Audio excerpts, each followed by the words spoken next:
Hi friends, ఇక్కడ డిస్ప్లేలో కనిపిస్తున్న ఈ బాక్స్ని ఎప్పుడైనా చూసారా? ఎస్ ఫ్రెండ్స్, మనం హైవేలో జర్నీ చేసేటప్పుడు ఈ బాక్సుల్ని రెగ్యులర్గా మనం గమనిస్తూ ఉంటాం. ఈ బాక్సులు మనకి హైవేలో ప్రతి 300 మీటర్స్కి ఒకటి మనం రెగ్యులర్గా గమనిస్తుంటాం. అసలు ఈ బాక్సులు ఏంటి అనేది నేను ఈరోజు ఎక్స్ప్లెయిన్ చేస్తాను. ఈ బాక్సుల్ని SOS బాక్సెస్ అంటారు. SOS అంటే సేవ్ అవర్ సోల్. సో ఇది ఈ బాక్స్ ఎలా ఉపయోగపడుతుంది అనేది నేను మీకు ఈరోజు చెప్తాను. ఈ బాక్సు మనకి ఎమర్జెన్సీ సర్వీస్ కోసం అని చెప్పేసి హైవే వాళ్ళు ఈ బాక్సుల్ని అలా అక్కడ ఫిట్ చేసి ఉంటారు. ఫర్ ఎగ్జాంపుల్ ఏదన్నా మనకి యాక్సిడెంట్ జరిగింది, లేదు ఏదన్నా యాక్సిడెంట్ జరగడం మనం చూసాము. సో ఇమీడియట్లీ ఈ బాక్స్లో ఉండే ఒక బటన్ మనం ప్రెస్ చేసినట్టయితే నియరెస్ట్ ఉండే టోల్ ప్లాజా వాళ్ళు రెస్పాండ్ అవుతారనమాట. రెస్పాండ్ అయ్యి వెంటనే అక్కడ అంబులెన్స్ సర్వీసెస్ మనకి నీడ్ ఉంది, వెంటనే అంబులెన్స్ని అక్కడ పంపించడం, లొకేషన్ వాళ్ళే ట్రేస్ అవుట్ చేసుకొని అక్కడికి అంబులెన్స్ పంపించడం, పోలీస్ వారిని పంపించడం, ఫైర్ డిపార్ట్మెంట్ వారిని పంపించడం.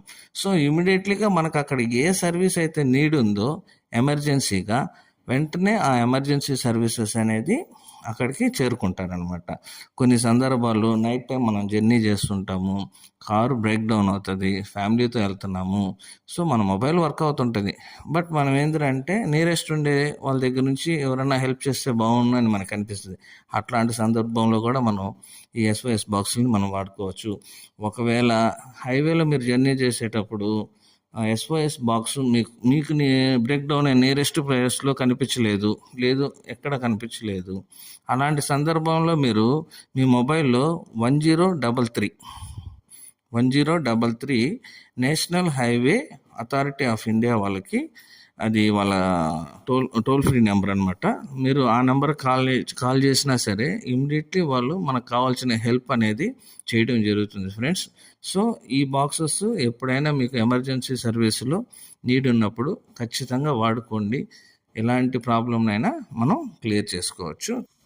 ఓకే ఫ్రెండ్స్, మన వీడియో నచ్చినట్టయితే లైక్ చేయండి, కామెంట్ చేయండి, షేర్ చేయండి, అలాగే సబ్స్క్రిప్షన్ చేయండి ఫ్రెండ్స్. Thank you friends.